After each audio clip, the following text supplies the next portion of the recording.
Good afternoon, everyone. Today we are going to talk about a fantastic novel by Mark Haddon, The Curious Incident of the Dog in the Night Time. It's a great novel. It's a wonderful literary masterpiece.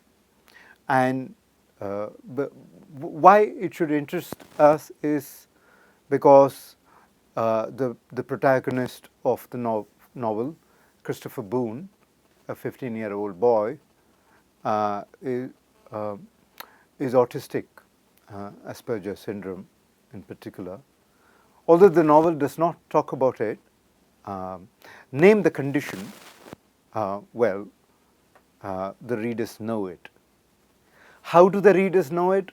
That's the point of this talk.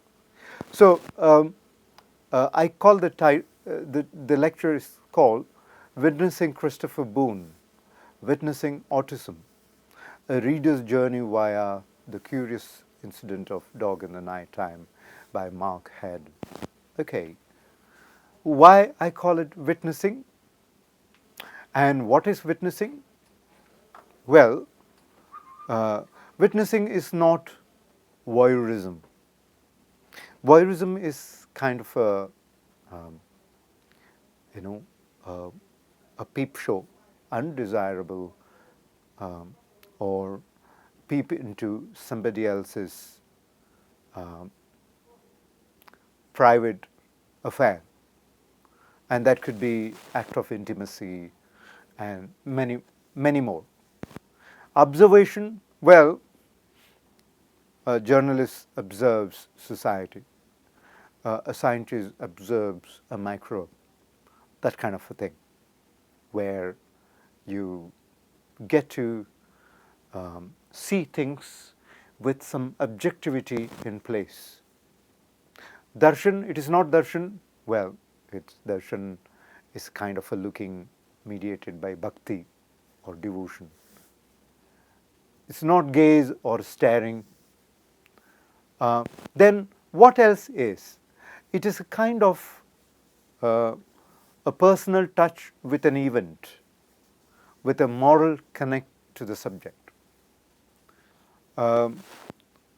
So, in some sense, readers who read the novel become hooked to the novel as though they were witnesses to Christopher's trials, tribulations, and the way he,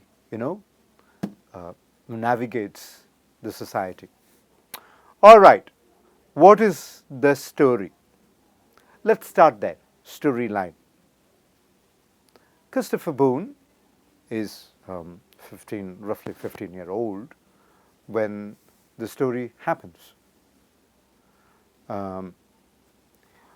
His father, Ed, he lives with his father, Ed, E.D. His mom, Judy, is no more with him, but he has been told that by his dad that his mom is dead by a heart condition. But that's a lie. So Christopher knows it later on. But right now, that's not the point. So he grows up, he lives with his dad, Ed, and one day he finds Wellington, his favorite dog, in the neighborhood. But when he finds Wellington, he's dead, speared by a garden fork, like this. And he's shocked, deeply saddened, and then he tries to remove the fork from the slit body. Then Mrs. Shears, the person, landlady of the house, comes out and asks him to get out. what are you doing with my dog?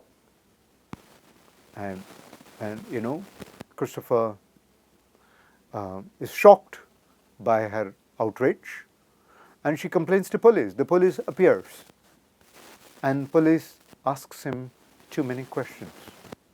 This is where things become clear.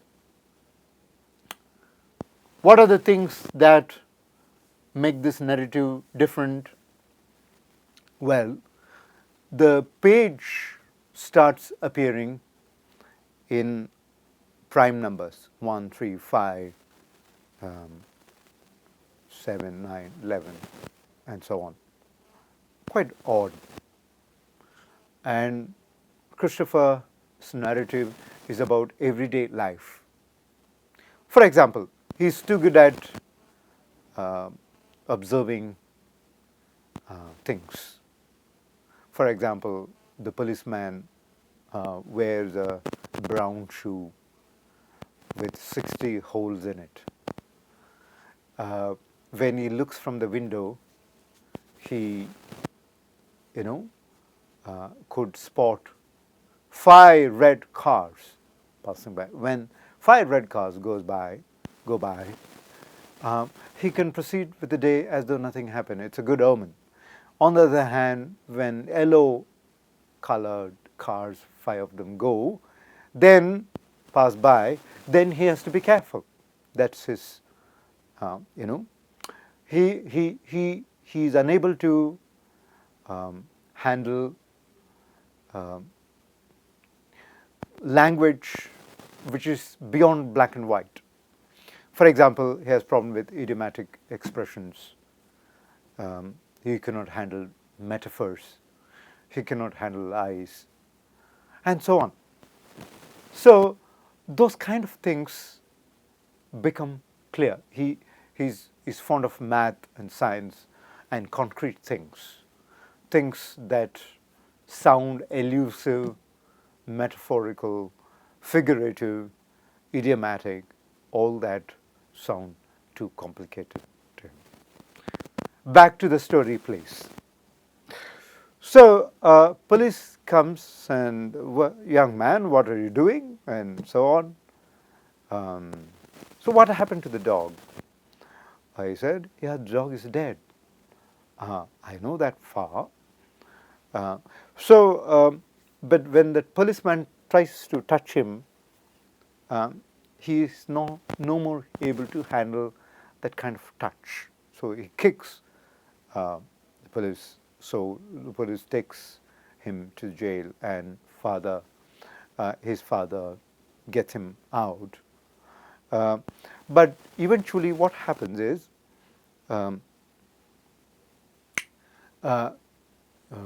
his teacher, Siobhan, spelled Siobhan, Miss Siobhan, says, Christopher, you have an important story to tell about Wellington. Who killed him? Why that person should kill him? What circumstances that led to his killing? What is the setting of that killing? And it's kind of a murder investigation. You can do that. And that should help you handle, a novel that you always want to write. So, in other words, the story that henceforth goes on is all about the unraveling or unfolding of the fiction that Christopher builds by way of systematic notes and so on. So when Ed discovers that his son is collecting notes for an investigation of the story, he throws it away and punishes him hard. But while recovering the notes that Christopher made, he also discovers letters written by Judy to Ed, Judy, his mom.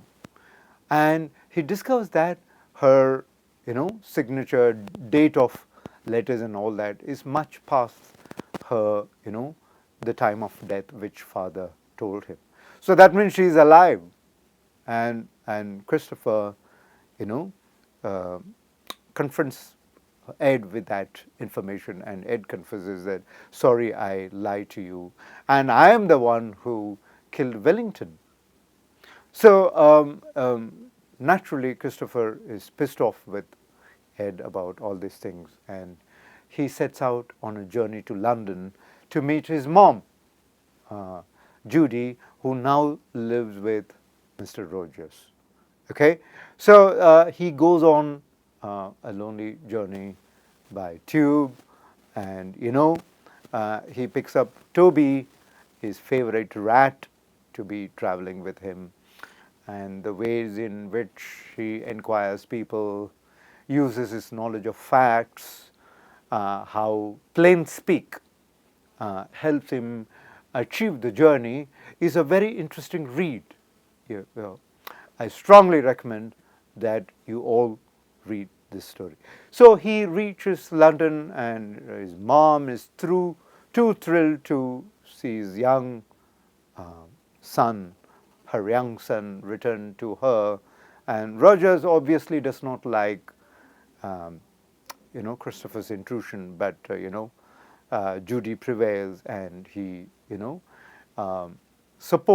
she supports her son to write A-level exam, science exam, because he's too good with math and science and so on.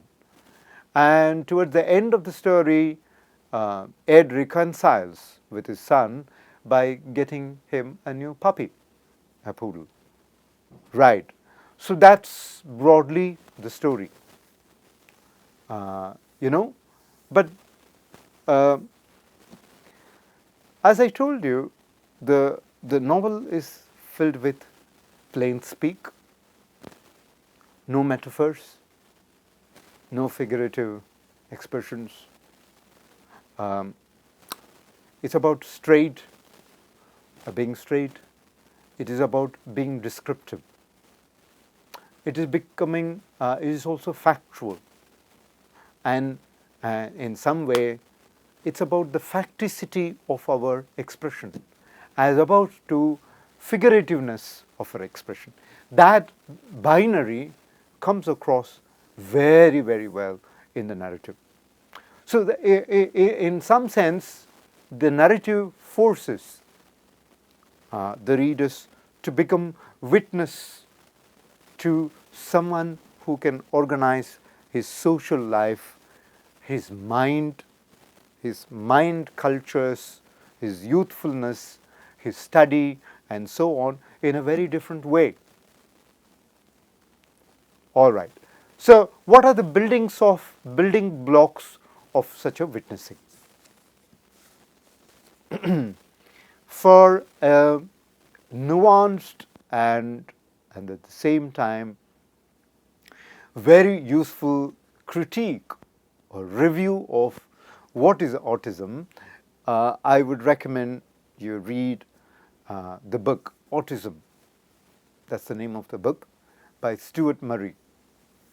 I strongly recommend the book because it gives the medical condition, the details of the clinical condition of autism. That is the knowledge, medical knowledge we have until now. And that medical knowledge could be what is genetics say about autism? What is brain scanning technologies say about autism? For example, Stuart Murray goes on to say, medical technologies such as scanning and other, technologies have become more reliable than speculative stories that, for example, talk about the psychogenic origins of, autism. So the medical technologies, for example, would imagine autism as a condition disorder or disease. No matter there are enough evidences to say that brain structures of children with autism they are different. There are some distinct markers, but medical sciences also come come close to saying, well, there may be distinct markers, but they are not the final proof of the pudding. There is no way we are not yet there to say, because a brain structure is like this here, it doesn't mean that person, you can declare that certain percentage of autism can be traced to that different. No, we are not yet there. But Stuart Murray does not stop by criticizing medicine. It just state things as they are, and and he goes on to give sociological, psychological, cultural understanding of autism, even about historical, prehistorical, modern, postmodern, interpretations of autism. So therefore, I recommend that coming back, the building blocks of the readership. Now that we are told an interesting story by Haddon, we also go to the book. First of all, Haddon has some building blocks. What should be an autistic novel look like? That's the heart of the question that I'm raising now. What should a Dalit novel look like? What should be an autistic novel look like? What should be a black fiction look like? So there are many building blocks that say, well, they may look like this: A, B, C, D, E, F, building blocks. I'm sort of, running through that building blocks. One of the building block is medicine. Well, the novel says, well, here is a guy who thinks differently. He cannot lie. He can be jammed by too many information. So therefore, his mind that is hosted by him is different. That's the first building block. The second building block is sort of built when there is an encounter, when there is two people coming together. In this case, Christopher Boone and you or me, the reader. When two people come together, one assumes that one is not autistic. That is the reader. The other is obviously autistic. And that encounter, that point of conversation, readerly conversation, if you like, witness, is actually that block, that conversational space between two people, two adults, well, even non-adults. That model is also given by some other person from 1930s and 40s, Simon Baron-Cohen. Let's call him Baron-Cohen, B-A-R-O-N, Cohen. He's a psychiatrist who developed an interesting conversational method or interview method for parents, the larger public, doctors, specialists and non-specialists, to know for sure in some way that this person whom you are examining should be having autism of some kind. So these are the questions that he would ask the specialist interviewers to look for. This is the advice. Have they found it difficult to make and keep friends? They means autistic people. Do they show a lack of normal social awareness? Does the person have a trouble understanding non-literal language such as humor, sarcasm, irony, and metaphor? Does the person frequently say as well as do the wrong things in a social situations, committing faux pas? Do they resist changes? The list goes on, okay? But you got the point. So in a way the novel moves on,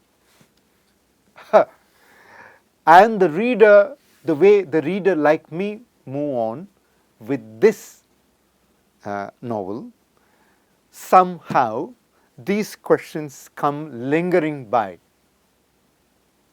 within the readerly bubble that the novel creates, and also the minds of the readers, the cultural minds. By the way, mind is not a software written on the hardware called brain. It's much more than that.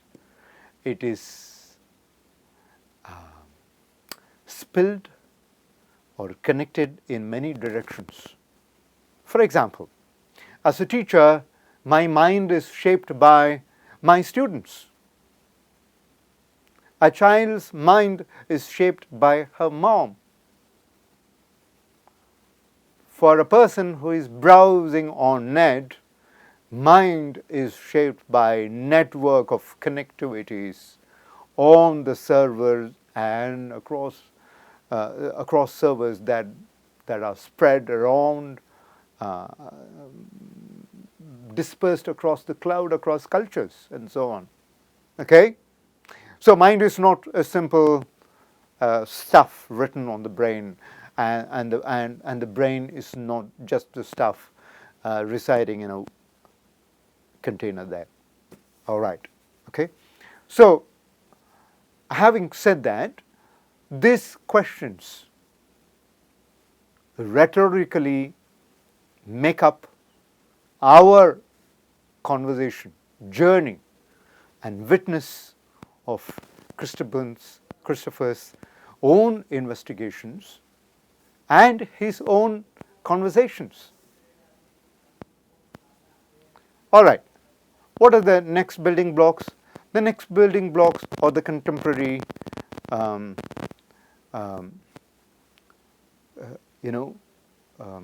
Bibles of mental health, the DSM, Diagnostic and Statistical Manual,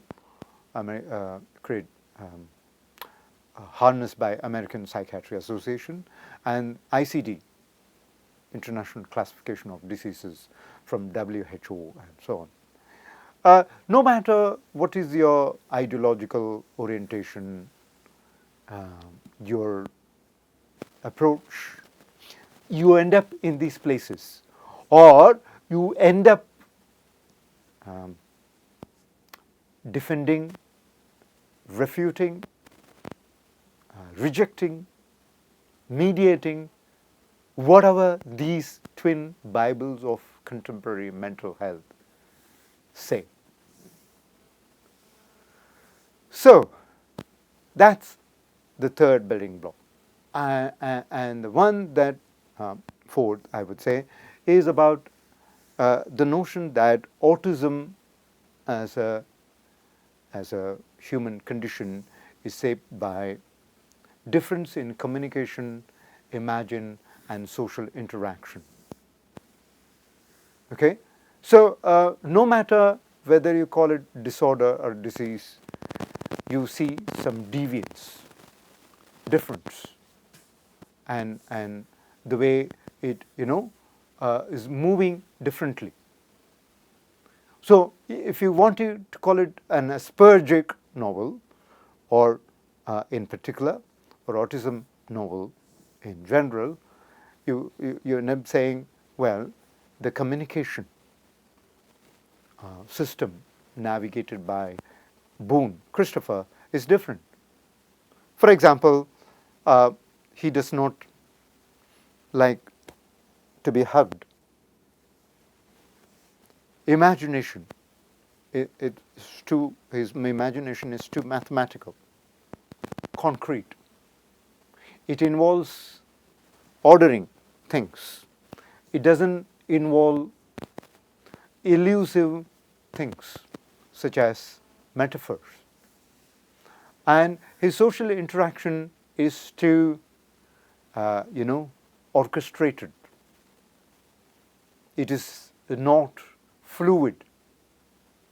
Oh yeah, we like fluid metaphor, because that's how we like to think about social science thinking. But here is a chap whose social interaction is solid, rigid, predictable, if you like. So we end up either saying no or yes to this, but nevertheless, these building blocks still exist. There is one more variant of the building block, which is very, you can call it funny, but it does exist. Think about Christopher as a male protagonist. Well, we know that he's a boy, but think about him as a male protagonist with extreme intelligence, high acumen, mathematical acumen, scientific rigor, logic, and systemic thinking. Well, did we not say all these things for centuries, that women have emotional quotient, they're from Venus and men are from Mars, with logic, systemic thinking, mathematical precision, and a mind for society building, and so on. Well, that's exactly Hans Asperger, on whom the condition Asperger syndrome was named. Exactly, he said that autistic personality is kind of an extreme variant of male intelligence. So this building block also exists in forming our readerly witnessing of the novel. So with extreme male intelligence, we sort of unconsciously, I'm using a Freudian term here, unconsciously put in order extremely male intelligent males like Einstein, Wittgenstein, Srinivasan Ramanujam, Mozart, and Christopher Boone, our fictional hero, sitting in my Kindle. All right. So again, this system also troubles us, and it sort of continues to inform us. And if you like, these male characters are withdrawn. They don't have a love life, or they are not capable of that. They are egocentric, full of themselves. They host autism. Well, I am blind, but I don't host blind. You have to understand the difference. I cannot see, but I don't host non-seeingness. But here, in an act of readerly witnessing, we also unwittingly get into a framework where we conditioned to think, well, he is doing despite himself. Somehow his body-mind without space or slash, somehow his muscle memory, somehow his habits are hosted by the I, hosted by the person. They somehow reside inside. And that's our conversation, readerly conversation with Christopher. The final building block, I'm afraid, it has to do with parent blaming. Let me try reading out that section for you. This is Leo Kanner, Kanner, who, among others, helped to name the condition. He said one other fact stands out predominantly. In the whole group, there are few really warm-hearted fathers and mothers. For the most part, the parents, grandparents, and collaterals are persons strongly preoccupied with abstraction of a scientific, literary, or artistic nature, and limited in genuine interest in people. Even some of the happiest marriages are rather cold and formal affairs. 3 of the marriages were dismal failures. Well, what Kanner comes with in 1940s, we still say, well, you know, his condition or her condition when talking about children, somehow say, well, you know,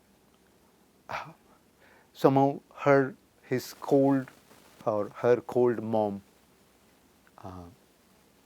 did something during pregnancy or ate something during pregnancy that led to the condition.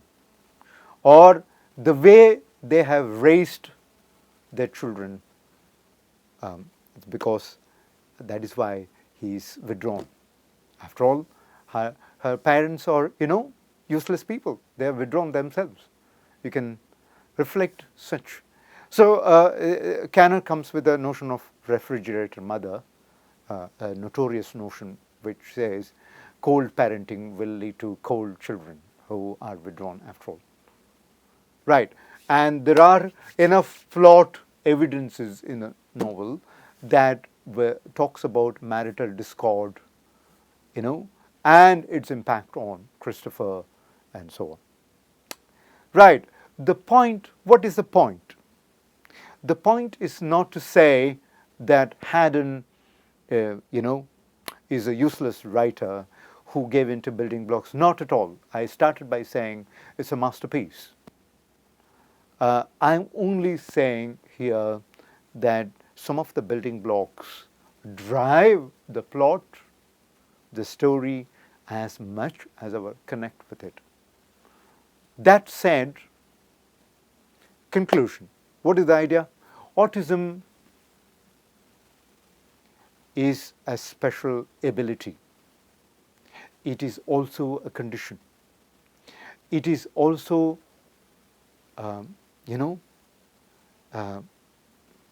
it is also a challenge, a point of suffering, and all rolled together.